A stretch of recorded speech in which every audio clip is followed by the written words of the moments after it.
Өнгөрсөн жил манай улс 489 мянган тонн улаан бод авахраасан. Харин энэ жил урьдчилсан балансаар 252 мянган тонн улаан бод авахрах тооцоо гарснаас одоо 200 мянган тонныг нь хураагаад байгаамаа. Өөрөөр хэлбэл цаг агаарын нөхцөл байдлаас шалтгаалan ургацынхаа 50 орчим хувийг алдаад байна. Одоогоор улаан бод авахраалт 90 гаруй хувьтай байна. Ерөнхийдөө 9 дугаар сарын сүүлийн 10 хоногт орсон цас бороо. За 10 дугаар сарын дундуур бас 10 дугаар сард 2 удаа бас 2-3 хоногор орсон нэлээд усрахыг бороо засны улмаас ерөнхийдөө ургацын гаагаас авах ургацын хэмжээ бол буурсан.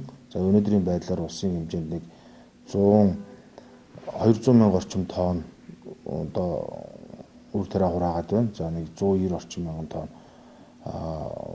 хүнсний улаан буудаа хураасан ийм тооцоо гараад байгаа. Тэгэхээр энэ жилийн будаа бол бас одоо хэмжээний үед бага байгаа ч гэсэн ерөнхийдөө бол чанартай байгаа. За тэгээ аж ахуйн нэгжүүд бол одоо өөрөө өөрснийхээ шугамар борлуулалт хийж байгаа. Тариаламжид болон гурилын үйлдвэрүүд харилцан тохиролцсны үндсэн дээр 1 тонн улаан будааг 570 мянган төгрөг байхаар тогтжээ. За энэ жил манай улс 320 орчим мянган тонн улаан будаа хэрэглэх тооцоотой байна. Гэтэл 200 мянган тонн будаа хураасан байгаа. Тиймээс дотоодынхоо хэрэгцээний 50 орчим хувийг импортоор авах төлөвтэй байгаамаа. Сүүлийн өдрүүдэд цаг агаарын байдал сайнгүй байгаа учраас үр тариа хүлдэх магадлалтай байна. Өнгөрсөн амралтын өдөр орсон цас нь ургац сургаалтын ажилд саадвчуулаад байгаа ч цаг агаарын байдал энэ 7 хоногийг дуустал сайжрахгүй. Ойрын 4 хоногт ихэнх нутгаар хүтэн, зарим нутгаар цастай байх нь үнээс үүдэн хөрсний гадрах хөдөж ихсэн гэдгийг цаг уурын хүрээлэнгээс мэдэгдлээ.